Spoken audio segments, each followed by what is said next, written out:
আসলে বিষয়টি অত্যন্ত ভুল এবং সম্পূর্ণ একটি ভুল ধারণা। কারণ একজন মানুষ কখনো একজন সঙ্গী ব্যতীত, পরিবার ব্যতীত তার সুন্দর একটি জীবন পরিচালিত কখনো করতে পারে না। জীবনের যে কোনো মুহূর্তে, যে কোনো অবস্থায় মানুষ একজন সঙ্গীর অভাব বোধ করে। সেজন্য বিশ্বনবী মুহাম্মদুর রাসূল সাল্লাল্লাহু আলাইহি ওয়াসাল্লাম ইরশাদ করেছেন, আদ-দুনিয়া কুল্লুহা মাতা' ওয়া খায়রু মাতা'id দুনিয়া আল-মারআতুস সালিহা।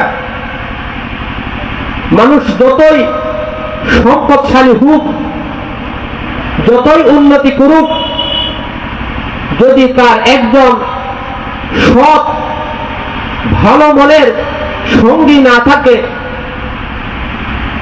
একজন সহধর্মিণী না থাকে, তাহলে তার বাকি সমস্ত সম্পদ তুচ্ছ। মানুষকে আল্লাহ তাআলা যতগুলো সম্পদ দান করেছেন, যতগুলো নিয়ামত দান করেছেন, তার মধ্যে সর্বশ্রেষ্ঠ সম্পদ হল একজন সৎ সঙ্গিনী। সুবহানাল্লাহ। সেজন্য ইউরোপ, ওয়েস্টার্ন কান্ট্রিগুলোতে দেখা যায় অনেক মানুষ সিঙ্গেল বসবাস করে, বিবাহে আবদ্ধ হয় না, যার কারণে জীবনের একটি মুহূর্তে এসে তারা জীবনটা অর্থবহ মনে করে না। অনেকে আত্মহত্যা করে, অনেকে বিভিন্ন মাইন্ডলেস হয়ে মানসিক সমস্যায় ভুগে অসামাজিক কাজে লিপ্ত হয়ে যায়। কিছুদিন পূর্বে একটি ঘটনা শোনা হয়েছে যে একজন মেয়ে তার ঘরে দীর্ঘ 1 বছর মৃত্যুবরণ করার পর পথে দুর্গন্ধযুক্ত হয়ে নিশ্চিহ্ন হয়ে গিয়েছে। 1 বছর পর তার কোনো আত্মীয়, নিকট কোনো বন্ধু এসে দেখে যে সেখানে তার হাড় মাংসগুলো পড়ে আছে। এটার কারণ কি? পরিবারের প্রতি অনীহা। ওয়েস্টার্ন কান্ট্রি অনুযায়ী জীবন পরিচালনার যে চিন্তাধারা, তার কারণে তার এই অবস্থা।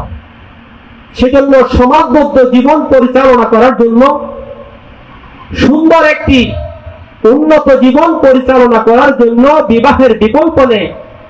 বিবাহের মাধ্যমে সন্তান সন্ততি হবে, পরিবার হবে। যদি শুরু থেকে যদি বিবাহের প্রচলন না থাকতো, তাহলে দুনিয়াতে আমরা কিভাবে আসতাম? সেজন্য বিবাহকে অস্বীকার করার কোনো সুযোগ নেই। সাথে সাথে আবার অনেকে অতিরিক্ত মরান, আলফা মরান দেখিয়ে বিবাহ অস্বীকার করে তিনি মিক্সিং লাইফ লিড করতে চায়। আমরা তাদেরকে বলতে চাই, যারা প্রি মিক্সিং লাইফ লিড করতে চায়, বিবাহে বন্ধনে আবদ্ধ হতে চায় না, তাদের মাঝে আর পশুর মাঝে কোনো পার্থক্য থাকে না। আল্লাহ তাআলা তাদেরকে হিদায়াত দান করুন। আবার আমাদের বর্তমান সমাজে উচ্চ শিক্ষার নাম দিয়ে, হায়ার এডুকেশনের নাম দিয়ে অনেক মেয়ে এস্টাবলিশড হওয়ার নাম দিয়ে বিবাহ শাদীর প্রতি আগ্রহ দেখায় না। অনেক সময় বয়স হয়ে যায়, কিন্তু তাদের বিবাহের ব্যবস্থা করার সুযোগ থাকে না। এটি কোনোভাবে উচিত নয়। এভাবে যদি সমাজ চলতে থাকে, সমাজে অসামাজিক কাজ, জানা, ব্যভিচার এগুলো বাড়তে থাকবে। সমাজের যে বন্ধন, অটুট সম্পর্ক, সেটি আস্তে আস্তে ধীরে ধীরে নিশ্চিহ্ন হয়ে যাবে। সেজন্য বিবাহ এটি আল্লাহ তাআলার পক্ষ থেকে সমাজ বন্ধনে আবদ্ধ হওয়ার জন্য, সুন্দর একটি পারিবারিক জীবন লিড করার জন্য আল্লাহ তাআলার পক্ষ থেকে অপার নিয়ামত। সেজন্য যুব সমাজকে, ইয়াং জেনারেশনকে ওয়েস্টার্ন চিন্তা চেতনা বাদ দিয়ে ইসলাম আমাদেরকে যে সুন্দর জীবন প্রণালী দান করেছেন, আমাদের বাঙালি আবহমান কাল থেকে যে সামাজিক কালচার আমরা লালন করছি, সেই কালচারে উদ্বুদ্ধ হয়ে প্রাপ্ত বয়সে প্রত্যেকজনকে বিবাহের ব্যবস্থা করা উচিত। বিশেষ করে প্রাপ্ত বয়সে যদি একজন ছেলে বিবাহ বন্ধনে আবদ্ধ না হয়, তাহলে সেই সম্ভাবনা বেশি থাকে, অসামাজিক কাজে লিপ্ত হয়ে যাওয়ার সম্ভাবনা বেশি থাকে। সেজন্য বিশ্বনবী মুহাম্মদুর রাসূল সাল্লাল্লাহু আলাইহি ওয়াসাল্লাম ইরশাদ করে দেন, মান ইসতাতাআ মিনকুমুল বাআতা ফালইয়াতাযাওয়াজ ফাইন্নাহু আগাযযু লিল বাসারি ওয়া আহসানু লিল ফারাজি।